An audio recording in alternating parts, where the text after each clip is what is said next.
hello everyone. Welcome back to Last Night We Watched, part of Last Night Productions. I'm Ian, and got Carlos and Kristian with me this Sunday. We don't usually do this on Sunday nights, so this is kind of different. We were gonna do this a while ago, but we've been sick as dogs and busy and just all this stuff. So Couple of yeah, sickies. yeah, exactly. Yeah, we've been been doing a lot of that.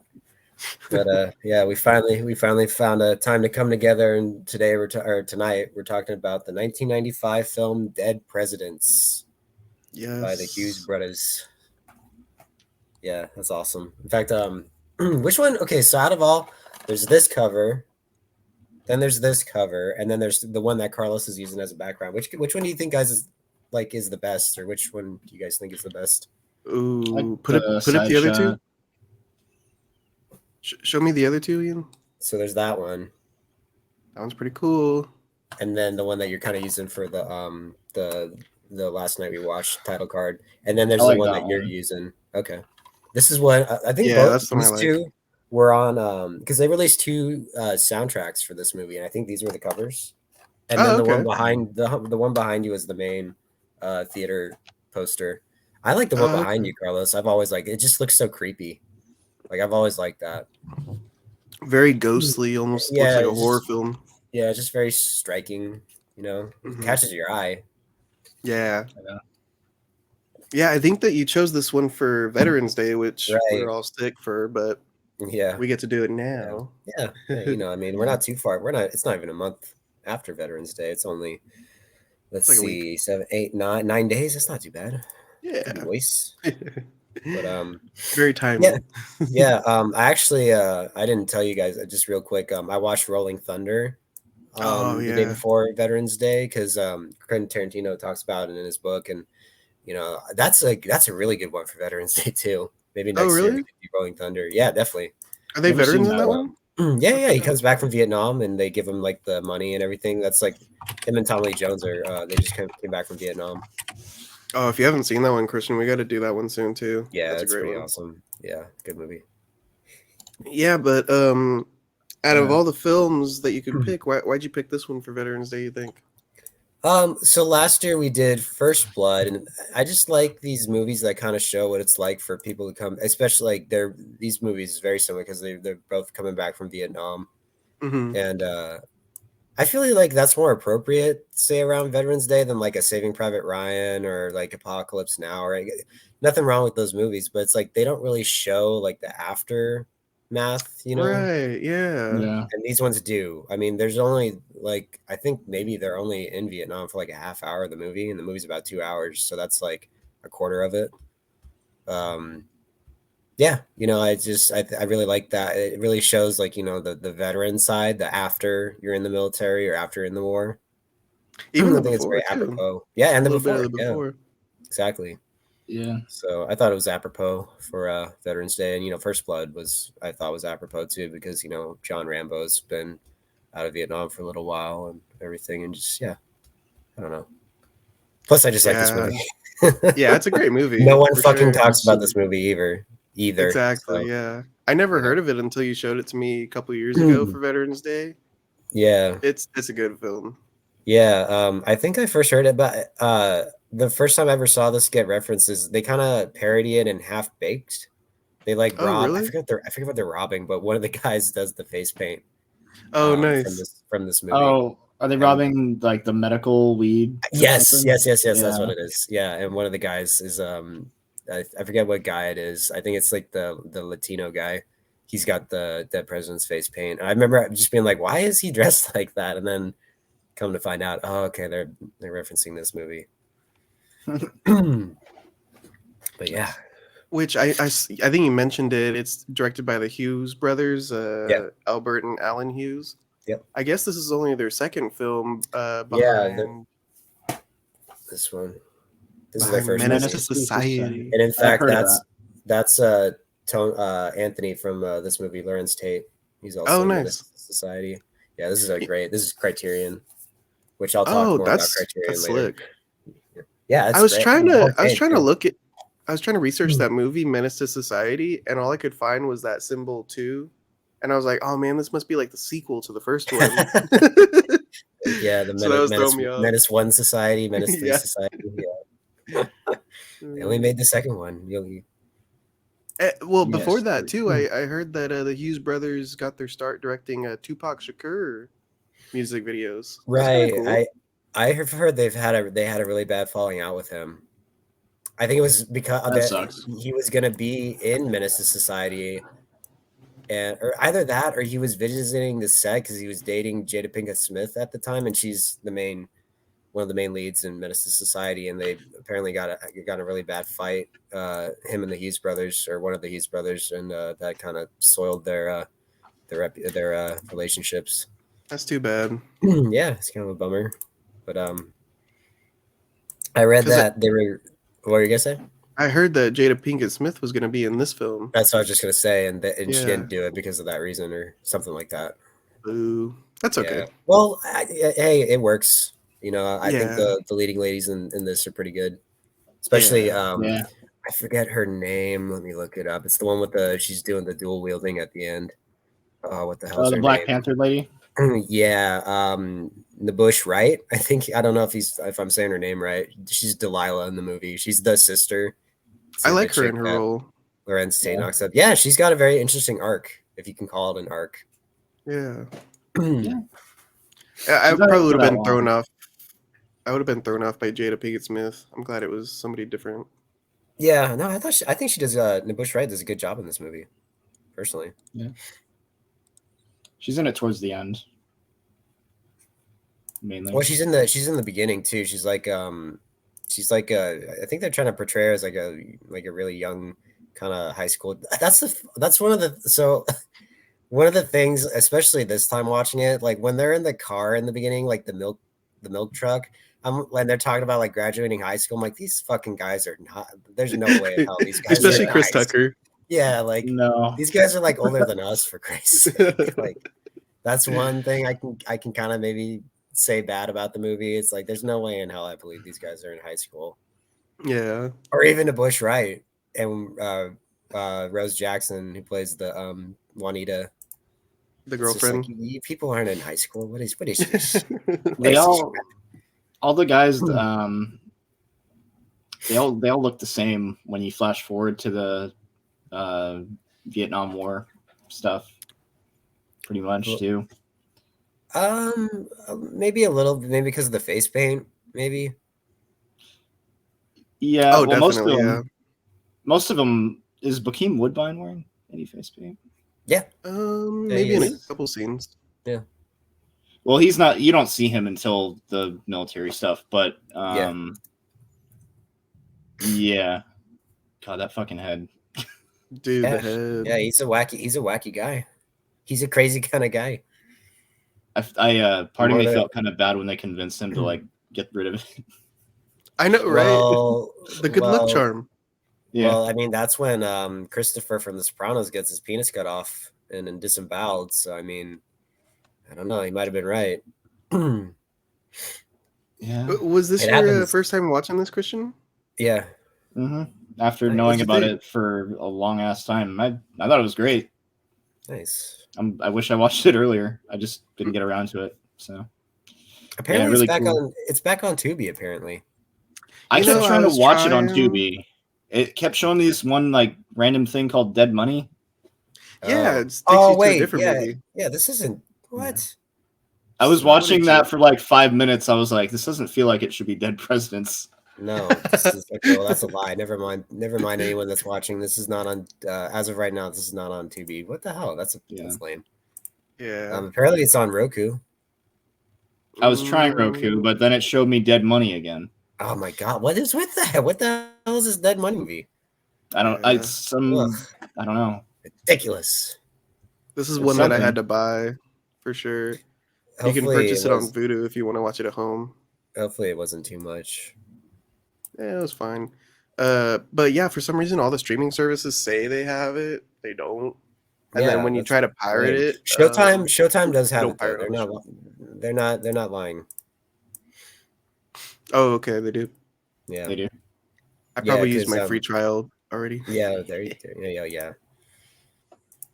But yeah, the only way you can legally get this goddamn movie. I mean, it's so funny that you said we don't support pirating, yet I'm holding this up. I'll get into that later. But, That's a pirate? Yeah, this is the only way you can legally have this movie, except for the like laser discs. But, just on standard DVD. Yeah, this is like 25 years old. Really? And they didn't remaster it for Blu-ray? That's weird. It's not on Blu-ray. Oh. Legally. And yeah, it's I put this on the TV outside in the living room, and I totally forgot this is formatted only for 4:3 TVs. Oh dang! It's in the correct aspect ratio, but so this is our TV, like where I am right now. You only see like this much of the fucking movie because it's pillar boxed on the right sides because of the 4:3, and then it was shot in 235:1, so it should have the black bars on top. But since it's like for a 16:9 TV, it's very technical, but you seriously only see like this much of the fucking picture of the movie. What? That's crazy. It's like damn near unwatchable. Yeah. And that's the only way you can like because the laser discs cost a decent amount of money. I was looking at the Criterion one. I don't know why, because I don't have a laser disc player. But yeah, it's lame that's the only way you can like really legally get this movie. It deserves a lot better. Were they like in the middle? Oh, go ahead. Or were they like in the middle of was it in the process of changing the aspect ratio and it got stuck and they were just like, oh shit, we're stuck with this? No, it was because like we didn't really have 16. Most people didn't have 16:9 TVs in the late 90s. We still have 4:3.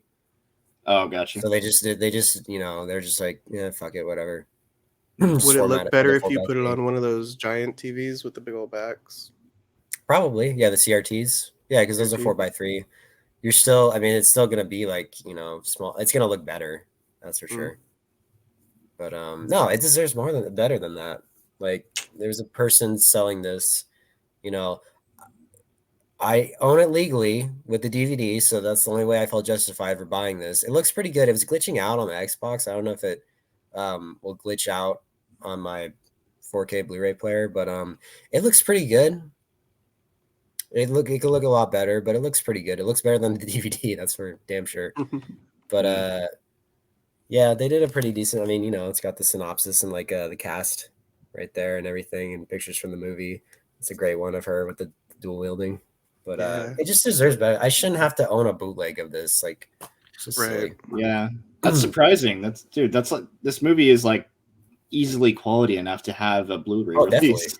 Definitely. Well, Criterion. Okay, so Criterion's mission on they put their mission statement on all their products. It's a continuing series of important classic and contemporary films, and they put it out on Laserdisc back in the 90s. So, and the reason why they don't do it now is I guarantee is because it's Disney. Disney doesn't give a fuck about this movie. No. So, yeah. And that's it's violent. There's sex, I mean, drugs. It's but it's like, I mean, technically now Disney owns Die Hard, Predator, Alien, all those movies. I didn't realize that. And I guarantee you, eventually they'll put that out on Disney Plus somehow, some way or another. It's already on Disney. Like all those movies are on Disney Plus, like in other countries. Yeah. So this one is too. It was region locked to some other country. Wait, really? For Disney Plus? Yeah, I was logging on to Disney Plus. It said, "Oh yeah, we have it," and then it was like, "You're in the wrong region." Dead Presidents? Oh my god! I don't know what Dead Presidents is on Disney Plus. I'm pretty sure. Oh, it is. I was trying to click it. Yeah. What? Well, hopefully, dude, I can't wait till the day when they at least put it out here. Yeah, got to get like a VPN or something to watch it. Maybe, yeah, because this is technically a Disney film, which is really funny. Oh man, yeah, it just grinds my gears. Man. Understandable. Well, you were gonna say something though, Carlos. I don't know. Yeah, I'm not sure if you remember. I was gonna say a pretty long movie for 2 hours. It kind of encompasses like a whole entire story. It's not like we're trapped on like one ship in space or something like that. It's like goes over almost a whole life. Yeah, it's about 5 years, I think, in total. Just about 4.5, maybe. It's from 1968 to 1973. Some good pictures. Start off with young Anthony in the Bronx. That's a good picture of the three of them in the bottom left. I like that. Yeah, when they're at the party. See, Chris Tucker looks like he just got out of like a wedding. Like he was like the best man at a wedding. Not that he just graduated high school. They all do. Like they don't look like they just graduated high school. The bachelor party. Yeah. I would have maybe I would have changed that about the story. Do you think that would have worked better? Maybe like they're just getting out of college, maybe, or something. You could still have it in the same you could still have it in the same time era. Just move it up for them to be in college. Nah, because when you graduate college, you don't go like, "Oh, I should join the service." Yeah, maybe they'd be in college. I don't know. Because I think what they were trying to do is, like, okay, they're getting out of high school. They're making these decisions about what they want to do with their lives and how it's going to affect them for the rest of their lives. And it obviously shows that. So that's a good point. Yeah. It's just, I don't know. If it were me, I would have changed it to make them older in the movie. It's just kind of silly that they're in high school. Like that's a thing with a ton of movies though. Well, they'll say that they're in high school or something. It'll be like some 30-year-old. Yeah. But some of them pull it off better. Like the Breakfast Club and everything. They were like, most of them weren't in high school, but I still buy that they're high school kids. You know, with this, it's just like, I just don't buy it. I don't know why. Do you think it didn't bug me too much this time? Okay, well, that's good. Yeah. Do you think we could pass as fresh out of high school? I don't think so. I mean, maybe. I don't know. We'd have to ask the studio execs. Like, no, you guys are too old. Yeah. Washed up. Yeah. Wow. Yeah, we don't want you. Yeah. Kick us to the curb. Oh, yeah. Too old. Yeah, exactly. Yeah, smoking their cigars. Larenz Tate, he looks pretty young though. He's pretty. That's true. Yeah, out of him and Freddie Rodriguez and Chris Tucker, he definitely looks like he probably was the youngest, I would imagine. Mm-hmm. Yeah. Do you guys like him as a lead role? I do. Yeah. He's fine. Yeah, I do. He does pretty well. Yeah, especially later on in the movie, because like he definitely goes through an arc too, and in these scenes, he's very like kind of maybe not naive, but just like you can tell, like, you know, he's still really young and kind of looking to go see the world. He wants to travel. He's telling Chris Tucker he wants to travel. He's like, well, you gotta travel. You don't have any fucking money. But yeah, and then later on in the movie, he's just very sort of disillusioned with the world and how his life has become and everything. Yeah, he's really sad. Transform. Yeah. Oh yeah. Yeah.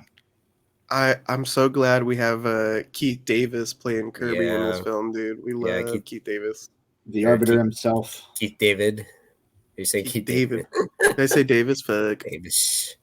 Davis. It's so funny hearing him talk. Because I mainly know him as the Arbiter from Halo. So I'm hearing him go, say shit like, oh man, everyone in town knows I only got one leg. Motherfucker grabbed the wrong one. Yeah, that's funny. That scene in the bottom right hand corner. That's pretty funny. So funny. Yeah. That was good. He voiced one of the bosses from the Saints Row video games, which is a lot like GTA. Yeah, he does a lot of voice acting. Yeah. Yeah, he's just a great actor in all regards. Because his character was the reason why he doesn't have a leg is his character was a Korean War veteran, if I remember correctly. Right. Yeah. So he's like there's a lot of, I think Larenz Tate's dad was also in the military. There's like a lot of people in this movie that served some sort of duty in the military. Oh, interesting. Yeah. Oh, yeah. And it's kind of interesting when they're having dinner and he tells his family that he wants to join the military, and his mom and brother are just like pretty disappointed. I thought that was you're throwing your life away, Anthony. Yeah, like go to college. His brother like calls him an idiot. Yeah. Just walks in the kitchen. Yeah. His dad's kind of indifferent though. Right. Yeah. Well, because I think it's because his dad was in the military, so it's like, I'm sure he's probably going to support it, but at the same time, he might feel the same way with the mother and the brother. Yeah, he knows it's wrong, but he went through it. Yeah, Which exactly. you see later when Anthony returns home, that's kind of the first time the dad like talks or is smiling or anything. He's like, "All right, son, you're back." Yeah, right. Because Anthony's like, "Man, I don't want to talk about the war because I was killing people." He's like, yeah, "Oh man, my son can finally relate to me. That's cool." Yeah. Kind of interesting. Yeah, very interesting. Yeah, not the best thing to be relating on, but yeah, you know, father son bonding. Yeah, hey, you know, better than nothing. Yeah. I think the first time I watched this, I was not expecting there to be like a whole Vietnam sequence. It's pretty good Vietnam stuff. Kind of struck me a little bit in the side. Well, I'm just happy to talk to you guys about something with Bokeem Woodbine in it that doesn't suck. Because this is my favorite thing he's ever done. Really? This is a good role for him. I've only seen him in this and Halo, so I can only agree. He's been a really good episode of the X-Files. Like he's been a lot of stuff. That's mainly what I've seen off the top of my head, but this is my favorite role he's ever done that I've seen. I mean, he's a very memorable character, that's for damn sure. Yeah, this shot too is really cool because they're kind of going around them when they're in a circle. Yeah, it's very well, it's very well shot. This movie has a lot of good, like, one shots. Yeah. Indeed. Yeah, the whole cutting the head off and carrying it around, it's just, oh my god. As a trophy. Yeah, he's a pretty sick bastard. And his whole character is interesting. He's like the son of a preacher man. And then he becomes a preacher. Yeah, he becomes a reverend or whatever. He's just a very, he's like blowing people's brains out. He's like, now Jesus loves you. Now you're good. Or whatever he says. Very sick and twisted guy. Yeah. Yeah, that whole Vietnam thing was very disturbing. Yeah. Yeah, like you got all the different ways they're killing people. He's, seeing him like cut the head off of that guy. Yeah. The genitalia in that one guy's mouth with his intestines laying all out and shit. Yep. Yeah. I think one guy steps on the mine and blows up. Oh, that's right. Yeah, that's right. That's There's a shot where I think the commander of the group, the one right there next to Bokeem Woodbine, he like headbutts someone and it's just like a spray of blood. It's just so crazy. There's a lot of it's like a goddamn hose. Yeah, there's a lot of very easily spilled blood. The robbery kind of too has a headbutt like that also. Yeah. And when Anthony gets kind of sucker punched by what's his name? What is his name? The guy in the bar playing pool? Oh, no, not Terrence Howard. It's like when he's bringing the meat home to his family. Okay. The pimp. Like, is he a pimp? I guess he's a pimp. He's a pimp, yeah. Yeah, he's a pimp. Keep it down, pimp. I'm not a pimp. Clifton Powell. I recognize this guy. Clifton Powell. Yeah, he looks familiar. Cuddy. He's in some of the Friday movies. Yes, he was in Menace to Society. Okay. Yeah, he's got the lollipop. Yeah. He's about to shoot him. Well, that's when he falls down the stairs. Is that what you're talking about, Kristian? Yeah, there he is. There's spilled blood pretty easily there too. A little, yeah. It's not a ton of blood, but yeah, definitely not as much like as other scenes. Came out very easily. Yeah, dude, I love. What were you gonna say? Just I see the Santa hats. Yeah. Oh yeah. That was like so like I don't know, out of left field for me. Suddenly seeing them wearing the Santa hats after all that we watched. Oh, because that's right. That's after the robbery. Yeah. Yeah. It's like oh okay. I was trying to figure out how that fits in, and I think that they're trying to give these characters they're trying like a Robin Hood type story. Exactly, like they're trying to do good. Well, Bokeem Woodbine in a way kind of does the same thing. Just in a much when he's handing out a bunch of money. Yeah. It's like kind of like giving back to the neighbor. So I want to get back to Vietnam, but since I'm thinking of it right now, I'll say it. The whole premise of the robbery is there's a bank in New York where they transport money down to Washington D.C. and it's like old discontinued currency that they burn. Yeah. Is that the whole kind of thing going on there? They that was an transport it accident, wasn't it? No, I think Keith David even says that the government has money to burn. Yeah, like they actually go. I don't know if that's what maybe they just put it through a paper shredder. I don't know how but they destroy the money because it's like like money. It's like remember like a decade ago when like we got the new $100 bill. Yeah, and I guess slowly the government like gets rid of our old money slowly. Oh, like takes the out of circulation. Yes, I remember when they started bringing in the new $5 bill when we were kids. Okay. Yeah, it used to be a much smaller image of Lincoln. Oh, interesting. But yeah, I think like I think they do that. That sounds like reasonable, or not reasonable, but it sounds like something the government would do. Oh, definitely, like Treasury Department, whatever you call it. Yeah, they do, because like every $5 bill, it's a much larger image of Lincoln than it used to be. Oh, okay, interesting.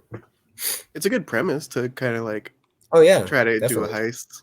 It makes me wonder because this is based kind of off of a true story. I forget the guy's name was Ari Meritazon. Oh, yeah, Ari Meritazon. Oh, man. His original name was oh geez Louise Haywood something. I forget his original Haywood something or other, but that might have been what they were stealing from. Mm-hmm. I don't know. He's on the commentary on the Laserdisc. That's why I really want to listen to that commentary, because I want to hear what he says, like especially about the movie. Because because they did that, they robbed like at least Haywood Kirkland is his name, his original name. He from what I've read, he like, and I guess other people rob banks like that in face paint, but I think they were doing it to get the funds for like, it might have been like, I don't know if it was the Black Panther Party, but it was like one of those kind of groups. Oh, okay. So they have more of a goal, but yeah, it's a pretty cool plot for a movie. Yeah. I guess that his story was written in a book back in, I don't know, like the 70s, but it's called Bloods by Wallace Terry. Okay. So that's kind of cool. Yeah, it's very cool. I was watching a little YouTube video, and they said that 1975, Ari was released from prison for good behavior and because they didn't kill anybody in their robbery. Okay, well that's definitely different in the movie, that's for sure. Yeah. That robbery goes sideways. Yeah. Oh yeah.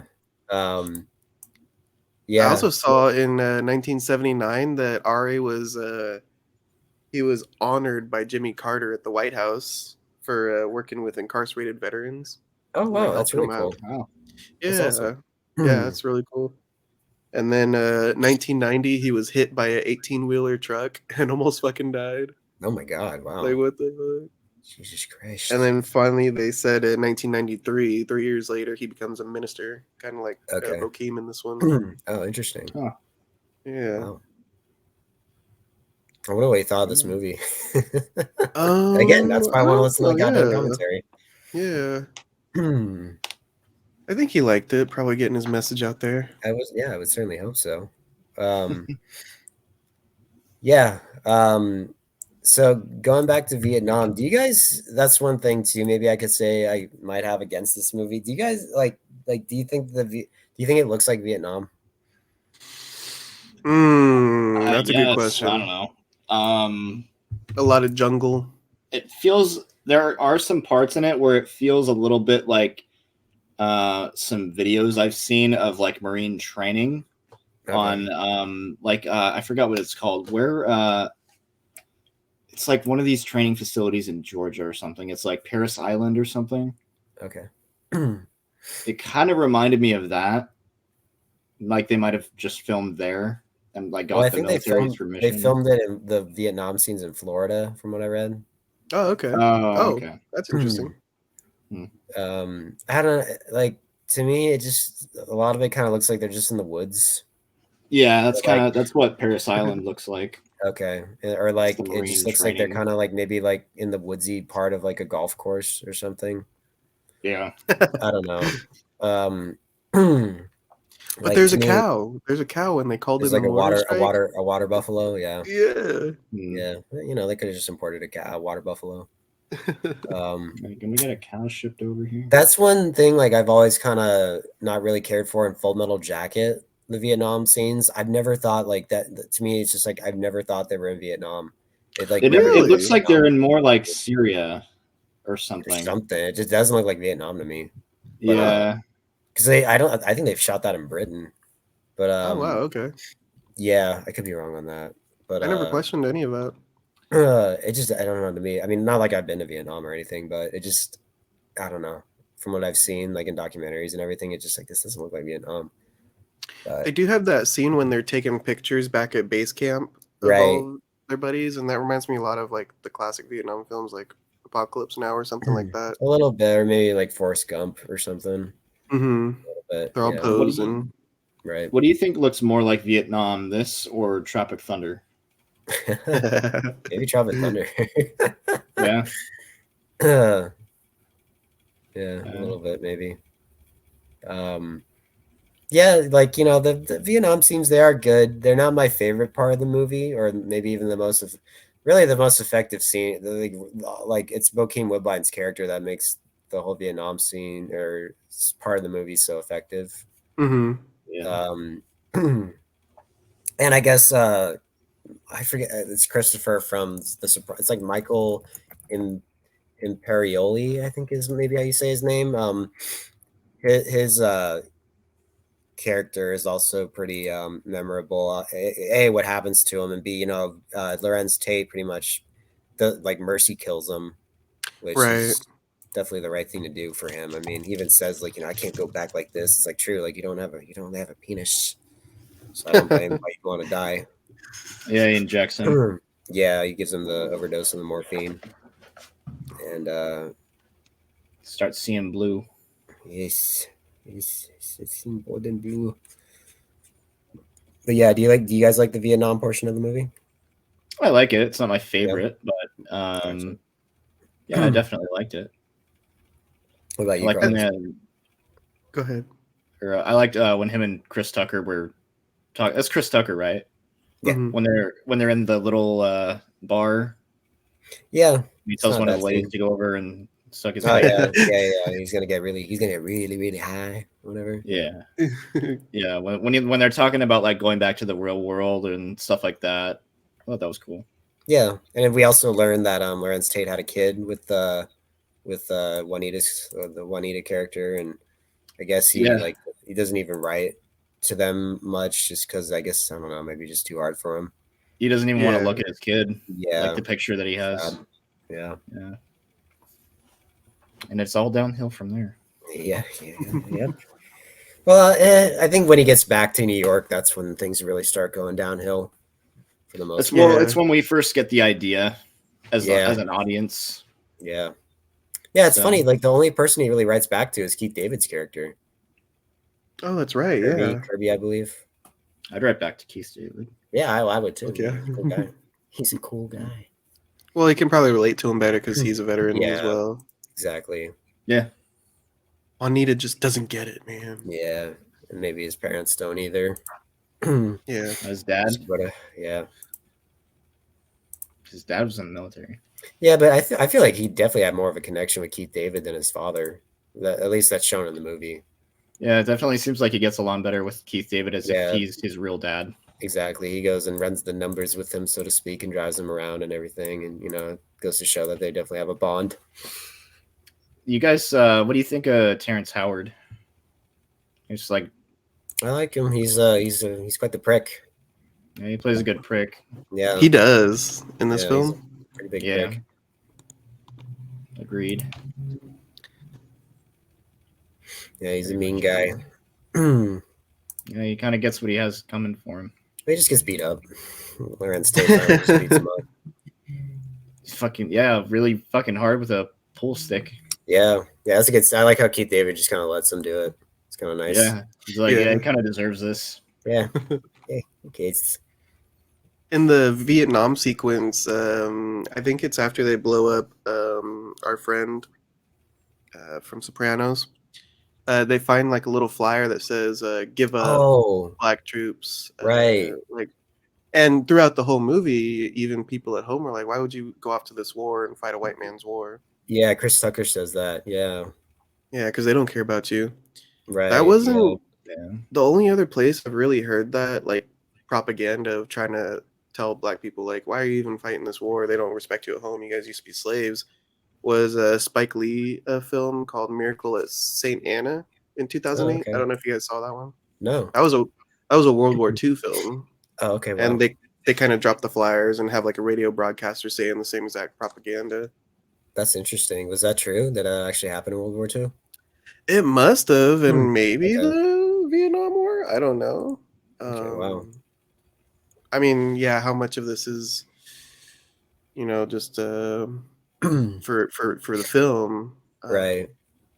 but it is always an interesting question that you should ask Yeah, yourself, or at and least ask the we don't audience. we don't really get that in like the most popular war movies, Yes. or even the Yeah. most popular Vietnam movies. I feel like Mm-hmm. it's kind of cool to see it from like African Americans' viewpoints. Yeah.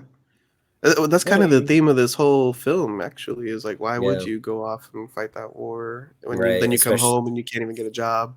exactly, or you come home a drug addict, or can't even Mm-hmm. afford, Sick. to like Your feed your hands family blown and off. just yeah exactly. And like that's one thing that was interesting too. They don't really spend a lot of time on it, but Chris Tucker is like, like, yeah, I came back with some shit in me, and it's gotta be like a Agent Orange reference, I would imagine. Yeah, right. Which they also bring up in First Blood when Rambo's last buddy that he's looking for died of um, uh, sickness from Agent Orange. Yeah, that's right. Yeah, that's like right at the beginning. Yeah. Yeah, the only other reference I heard for that, as far as like not wanting to fight for the white man, fighting a white man's war is like from Ghetto Boys, I think. Oh, okay. From the song I don't think I've "Fuck a seen War." Yeah. Yeah, the Ghetto. It's not from a movie. It's the Ghetto Boys, the rap group. Oh, it's the song. Oh, okay. Yeah. It's off their album. We can't be stopped. These men must be stopped. Yeah, they had the Black Panthers in this film. Right. Well, it's also like Muhammad Ali was very famous for saying, I think he got drafted and he just said, no, I'm not going. For those That's right. reasons. Yeah. I think we hear some of that in this film too. Is Ali's famous line, "Why would I go kill somebody I don't even know?" Yeah. Yeah, that's a lot of them. That's all a lot of people at the time felt, and I don't blame them. Yeah. Even regardless of like race, it's just like, yeah, you're just fighting like like these people orchestrate these wars that they don't really care about anyone that's actually going over there and this, that, and the other thing. It's just kind of doing the dirty work. Mm-hmm. Yeah. I think I don't know if the Black Panthers were. They were in this film. I don't know if it was the most effective use of them. I think Forrest Gump might have had a better effective use of Black Panthers. a little bit. I mean, when he goes to that meeting, that's only what, like a minute though. They're kind of equal in length in these movies. They're not really that. Like, that's one of the best lines in that movie. Is like, "I'm sorry, I ruined your Black Panther party," whatever he says. Yeah.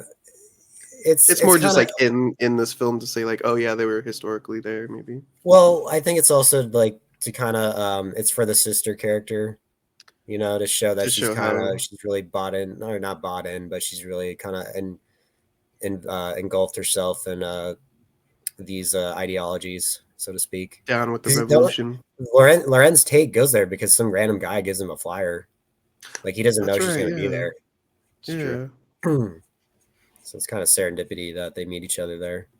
Mm-hmm. Yeah. Pretty cool. Oh yeah. I think there's a good shot. Yeah. Behind her. Yeah, I like her little mini afro. What do you want to call it? The background. Yeah. There's this shot in the top right up here as well, focusing on that's a great shot. That's a great shot. He's like, I can't leave her, man. I can't leave her. Yeah, and then Freddie Rodriguez is like, well, she's already gone, man. Just sad. Yeah. She's so badass with those dual pistols, man. It's it's sick. Yeah, I didn't couldn't hit anything though. It's very Quentin Tarantino-y.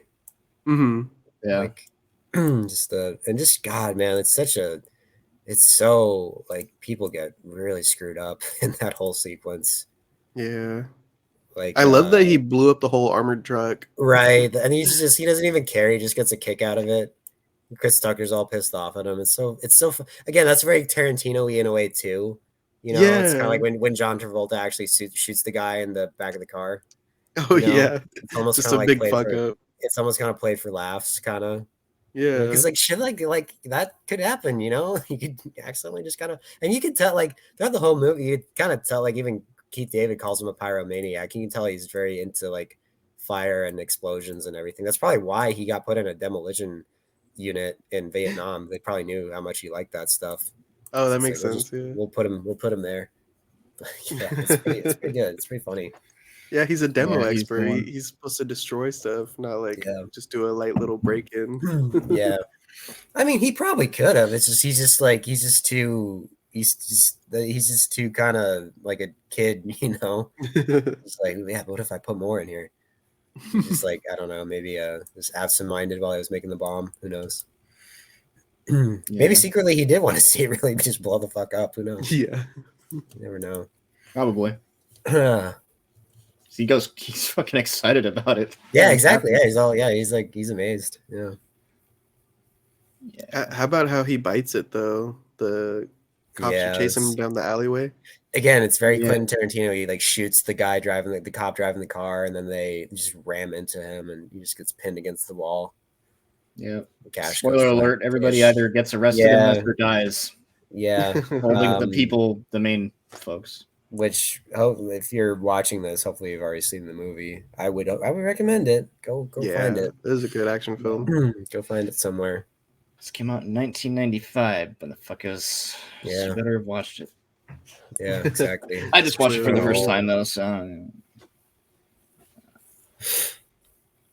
You know what shot was also really good was like one of the last shots. When arrested in the bar. Yeah, all the cops surround him. Oh yeah, another good shot too. Where you gonna say, Kristian? I was like, I was not. I mean, I guess I should have been expecting them to get like caught and stuff, but right. The movie was like getting towards the end, and I'm like, are they getting away with this? Yeah. And then suddenly the cops just raid the bar. Yeah, the bar. Yeah. Yeah. There's a really great shot where Larenz Tate, when he gets back and he first walks into Kirby's bar, and they're following him towards the camera, and then it switches around, and it's when he goes and talks to Freddie Rodriguez, and it's almost like Larenz Tate isn't walking. He's like on like did you notice that? Like he's kind of like moving like he's walking, but he's like, I think they had him on like maybe like some sort of a platform, and they're moving him along with the camera. It had to be right. Yeah, it's because he's like moving his shoulders, but you can tell he's not like stepping. Yeah, exactly. Yeah, it's really interesting. It's almost like dreamlike. I wonder if that's like the hero coming home and floating almost like right. Like, oh man, I'm back, boys. What's going on? Either way, it's a really great shot. Yeah, yeah, it's effective.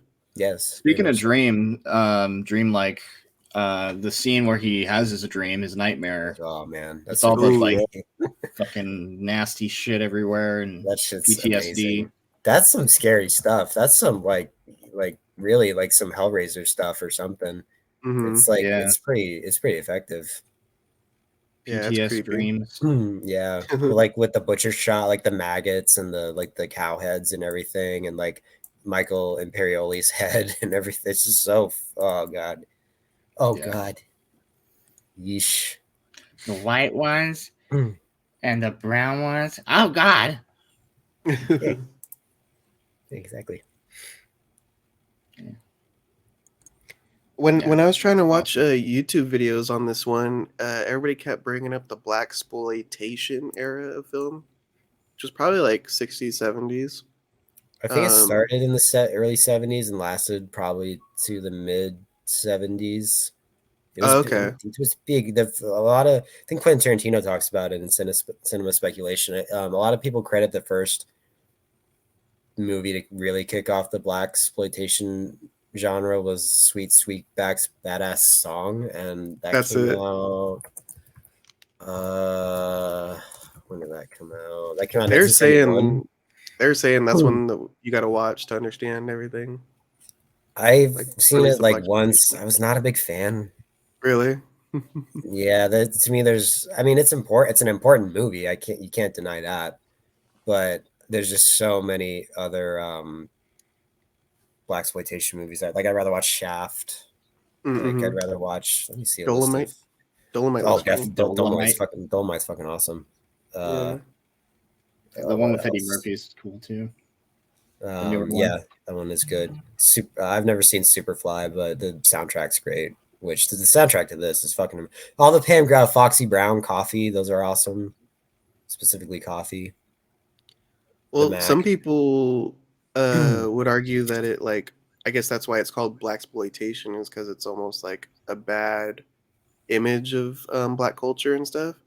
But I was listening to some people say that's not a bad image. It's us being the movie stars. We're the main characters, and you wouldn't say that about like an Indian film, like, oh man, they're Indian exploited, or a white film, oh, they're being white exploited.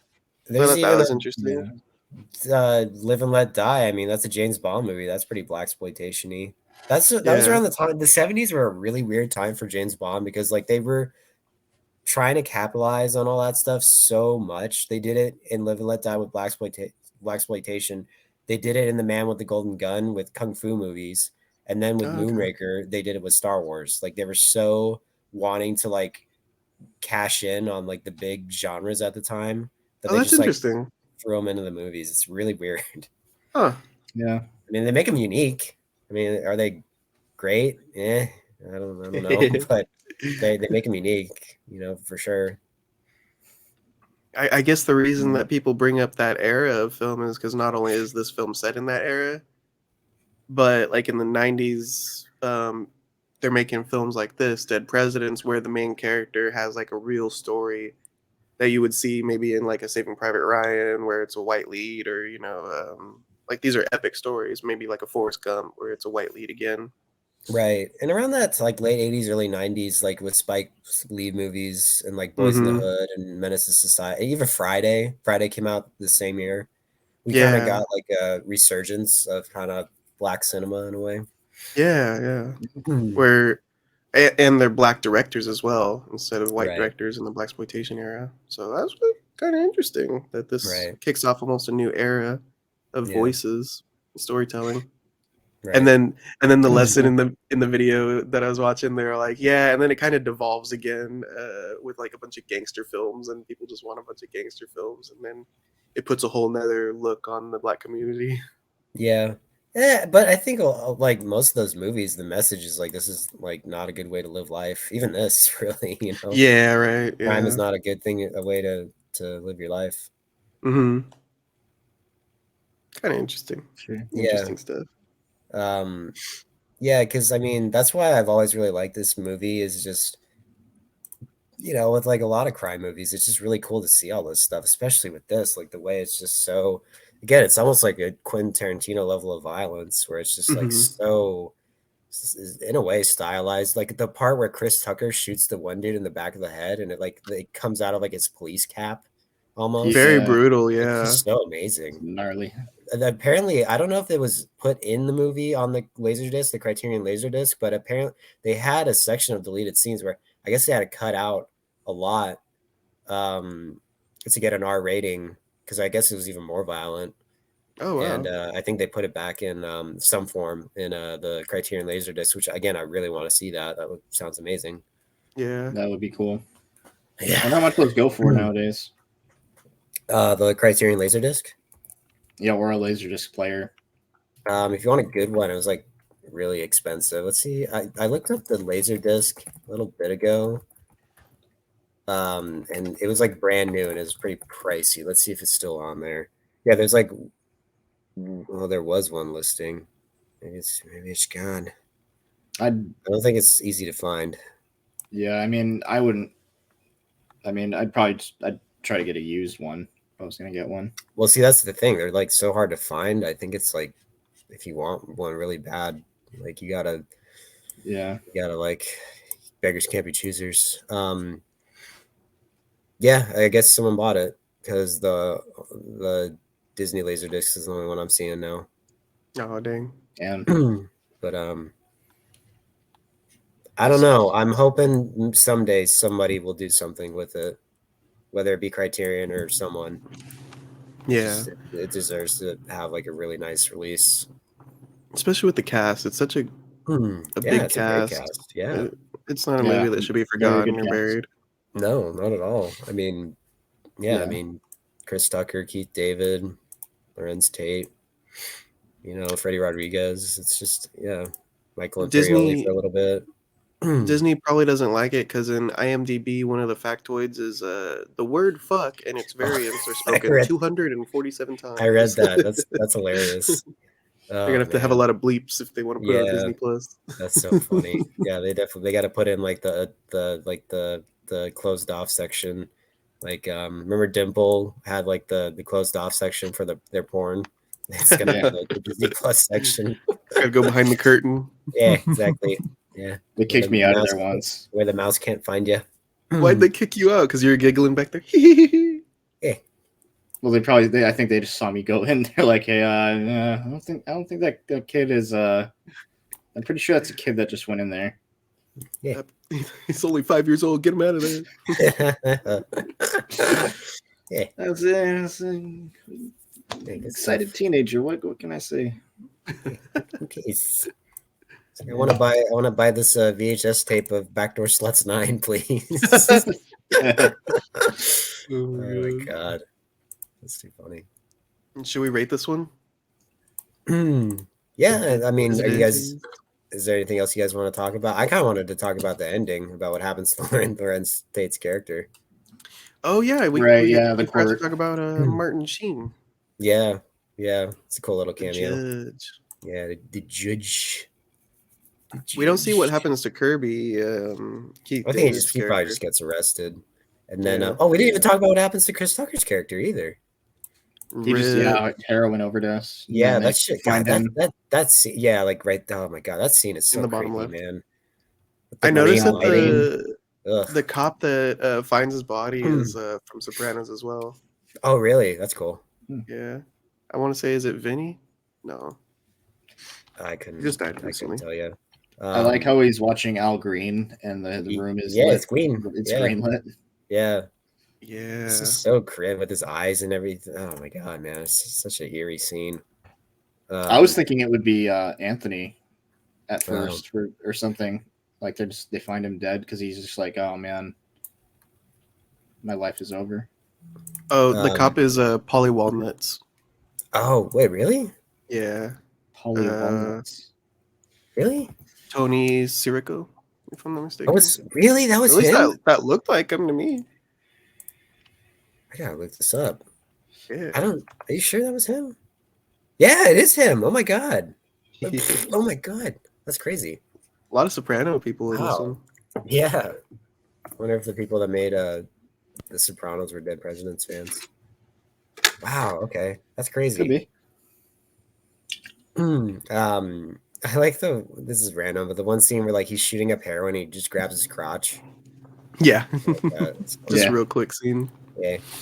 I thought that's where he was gonna OD, but no. Yeah. Yeah, but nope. Later. Yeah, and then Larenz Tate goes before trial, and Martin, nice little cameo with Martin Sheen. What Martin Sheen says is pretty sort of how people probably viewed things at the time. He's like, I was, I was a veteran of World War II, a real war, and we're not gonna let Vietnam, be a counterpoint to why he shouldn't go to jail or anything. It's just sad. Yeah. I don't know. Does he say he was in World War II or Korean War? He says World War II, I'm pretty sure. World War II. Yeah. Yeah, and then he's sentenced 15 years to life. He gets pissed off and throws the chair at him. And yeah. It's just that was a good chair throw. Yeah. It's pretty accurate, good accuracy. I wasn't expecting that. Yeah. It's like, oh, okay. Yeah, you're definitely fucked. You're fucked now, buddy. Yeah. Life. What's he mean by life? Yeah. Wife. What does he mean by wife? My wife. But it's pretty funny too, because Martin Sheen was in the Vietnam film Apocalypse Now. Yeah. That's probably why. I'm sure that's why they cast him. Yeah, it had to be. It's definitely a wink sort of thing. But just the ending with him on the bus to jail with Isaac Hayes playing, it's just so great. It's such a great ending, and it's so nihilistic and almost mean-spirited. This movie is pretty definitely. It's really just it's not a very nice movie, but no. Yeah, it's a tragic story. And I like reading Quentin Tarantino's book about it, like, and just hearing him talk about how much he couldn't stand the 80s because everyone had to be redeemable. At least most movies, especially in the mainstream, like it was just too politically correct for him. I disagree. I like the 80s. I can see why he probably, he grew up in it. Like he saw he lived it. So, he's got a whole different perspective on the 80s than any of us probably would.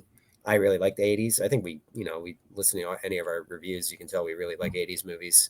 Yeah, we watch a lot of 80s films. I can sort of understand where he's coming from. And I think that's why probably because the 90s, it was like everything in the 90s changed from the 80s, like music, style, and movies. It just really got just so much more kind of scaled back, but also it was almost like, because like Pulp Fiction would never have been a successful movie in the 80s, it was just like such a right. And like this movie definitely would have been made in the 80s. Like that's like, it's so fitting that most of this takes place in the 70s because it almost feels like a 70s movie. Like I really think they nailed the costume design, the set design, the music is fantastic. It's like such a great soundtrack. Yeah. I was listening to the Hughes brothers. The Hughes brothers were talking. They were doing a lot of research about that era as well. Yeah. So they put their work in. I bet they probably grew up in the 70s. They were probably little kids in the 70s, so they probably remember a decent amount of it, I would imagine. But yeah, it's like a nice little love letter almost to the 70s, which is pretty cool, especially New York, Yeah. This is awesome. And I've always felt like this movie is such a great movie to watch around this time of year. It looks like a lot of it's like, it just looks cold, and when they're doing a robbery, they look really cold standing around, smoking their cigarettes and everything. Like it's just you can see their breath in some of the scenes. Exactly. Like I feel it's like such a great movie to watch around this time of year. Yeah. Yeah. They got their beanies on like you. Hey. Hey, exactly. We're gonna go rob banks. Yeah, they got the Santa hats on. Yeah, that too. They should have worn Santa hats when they were robbing the bank. Yeah. Oh my god. So good. Do you guys like the ending? Do you think the ending? Because I like this movie did okay when it came out. I think it made it cost $10 million. I think in the States it made about $24 million. So it made its money back. Like it was a profit, but I don't think it got the best reviews. And I think that might be like why I think maybe it was probably just maybe a little too just not. It's very negative, maybe it was too very negative. Depressing for too depressing, average probably. Audience. Yeah. I could see it. For the ending, I like it, but I also felt like it could have ended a lot sooner because they do a lot of black cuts where it like just fades to black. Right. Yeah. We're done. People say the ending feels rushed. Yeah. What are you gonna say, Carlos? It just feels like we could have ended it like this scene, and then it's like, all right, time to get up. Oh, we're still going. Okay, let's continue the story. We're giving kids toys now. Okay, so they gave them toys, and that's the happy ever after. Oh no, we still got to go do a heroin overdose. Bokeem Woodbine's the one who really kind of fucks shit up. And then he rats him out, and then a rat. Yeah, exactly. You got a rat in the mouse. It was a good nihilistic ending, though. I like it. Kristian, do you like it? Yeah. Because especially it's so sad for, Larenz Tate, he's got his daughter, he's got his family and everything, and, now he's going to jail.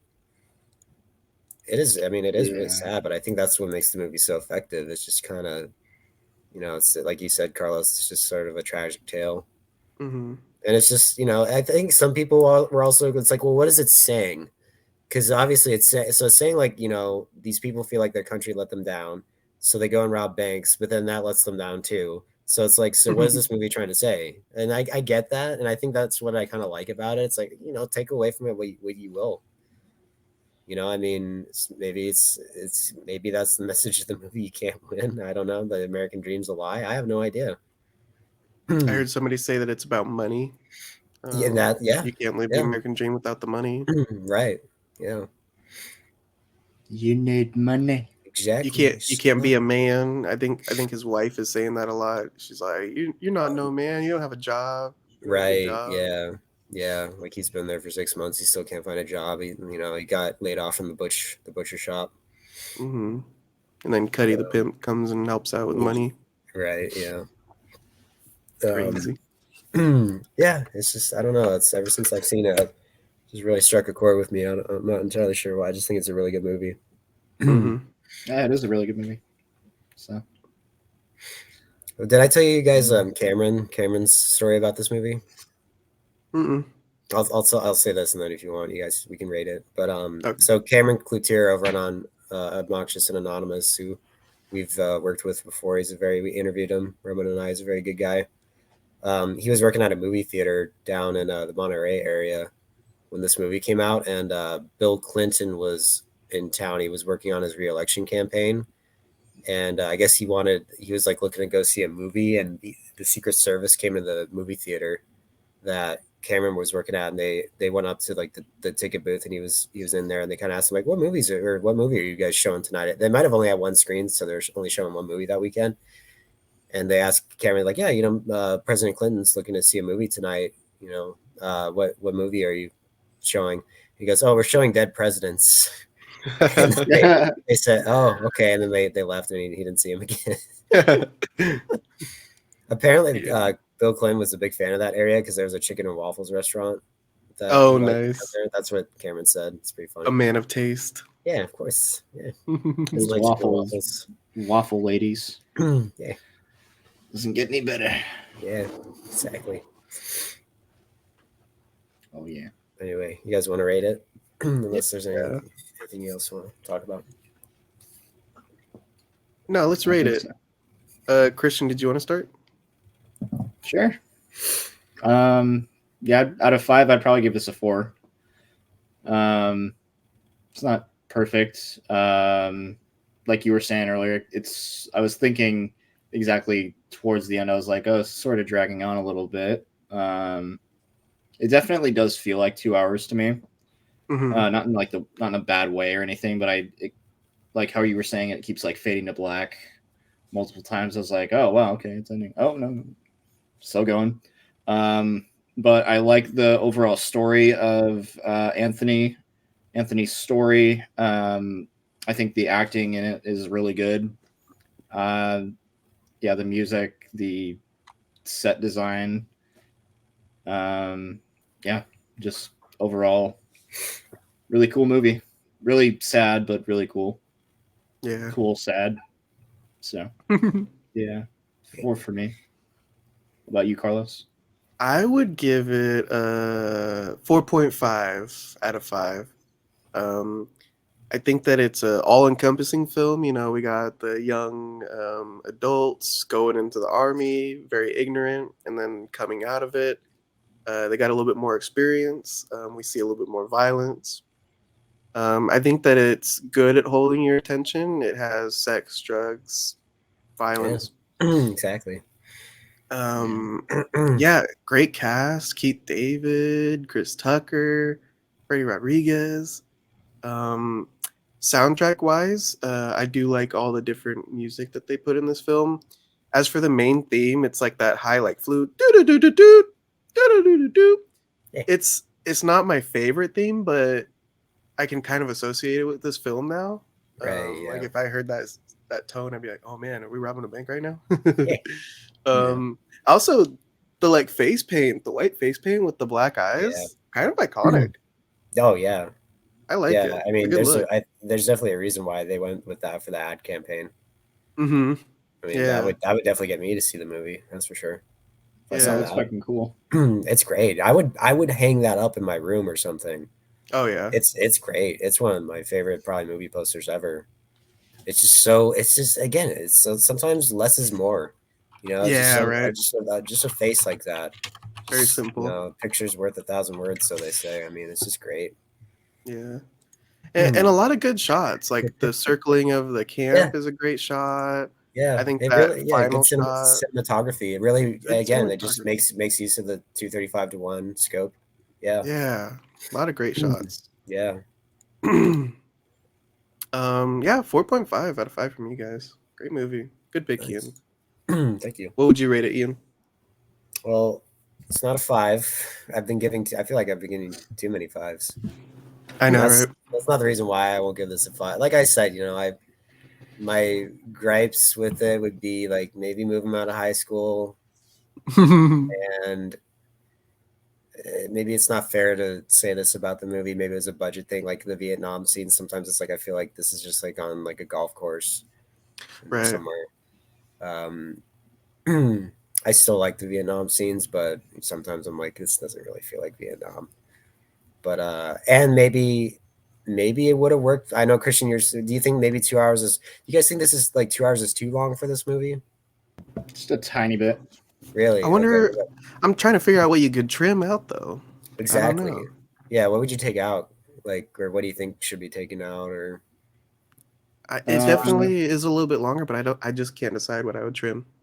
I don't think it's tough because I like pretty much everything. I mean, maybe one of the scenes where he's returning back home, possibly. Not the scene where he's like meeting his daughter and stuff. That's important. Right.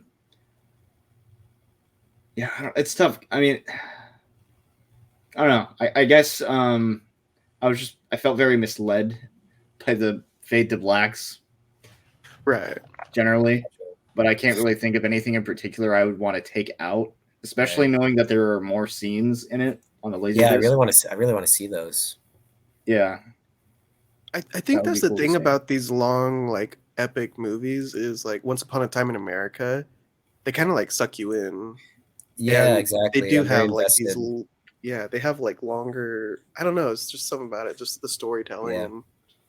And maybe you shouldn't trim anything. Maybe we should just get sucked into the life. Personally, I don't think so. If any, like people have said it, maybe add more to the ending. Maybe flesh the ending out a little more. Yeah. I mean, I wouldn't change it either way, but maybe like if they put the deleted scenes back in, I would watch that cut, see if it works maybe a little more. Maybe it doesn't work more. Yeah. I don't know. Maybe it might have been a studio thing as to why I'm sure. Well, obviously with the violence, that was a rating, an MPAA thing. But I don't know. Maybe the directors or see again. That's why I want to like. It's hard to find people talking about this movie. It sucks. Mm-hmm. Like it deserves just so much better. Yeah, and especially after learning that it made a profit, it's just weird how like no one really cares about it and doesn't want to do anything with it. But I guess I totally didn't answer the fucking question of what I'm gonna rate it. I'm gonna give it a 4.5 as well, Carlos, with you. Yep. Yeah, it's just such a like memorable movie. This is a movie I've never forgotten. Just I think like we've said, the cast is great. Some of the acting, like this probably isn't my favorite Keith David performance, but it's up there. It's definitely top 5. Oh, definitely. I don't know if this is my favorite Chris Tucker performance. I might go Rush Hour because that was like my introduction to Chris Tucker. I definitely choose Fifth Element. I actually haven't seen that movie all the way through. I just picked that up. It was on sale. Oh, so I have it now. So I'm gonna sit down and watch that soon. I've liked it from what I've seen. It's a really cool movie. I just want to finally sit down and watch the whole thing. That's good. I choose this any day over Friday, or his character in Friday. I like him so much. I think Friday, this is controversial. I think Friday's a little overrated. I think there's so many other movies from that, like this, or I'd rather watch Boys in the Hood or Menace to Society. And those are just so much more mean and violent, and that's totally not what Friday is. I think that's why people like Friday so much. I think that's why they made Friday. It's like, We don't have to keep making all these movies like just to show how awful the hood is. Sometimes the hood's fun too, and I respect that. But it's just, to me, it doesn't do anything for me. But yeah, like it's just, it's just such a great showing of the 70s, and again, the soundtrack's amazing. Yeah, it's just, it really packs a punch too. When you leave the movie, it's just like, holy shit, like, God, that was something. Yeah. So yeah, 4.5 out of me. I really enjoy this movie, and I'm glad you guys liked it as well. Yeah, good score. Hopefully someday I can get rid of these silly copies, a 25-year-old DVD and a bootleg.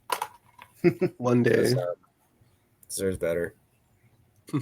If you can find, anybody watches this, if you can find it, go watch it. Yeah. What you think. Let us know what you think as well.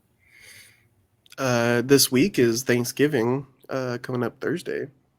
I think that we were talking about maybe doing planes, trains, and automobiles. Yeah, I'd like to do that. That'd be cool. Weekend. Yeah. I've never seen it, so. Oh, really? Okay, that's it. Yeah, I love John Candy. Oh yeah, it's gonna be a good one. Yeah, but yeah, one of the few Thanksgiving movies. Not many Thanksgiving movies. Yeah, we'll be doing that soon. But other than that, guys, thanks for talking about this movie with me. Yeah, thank you guys as well. I'm glad we got to do it. Yeah, thank you. Thanks for everybody who tuned in. Yeah, thanks. Yeah. All right, signing off, guys.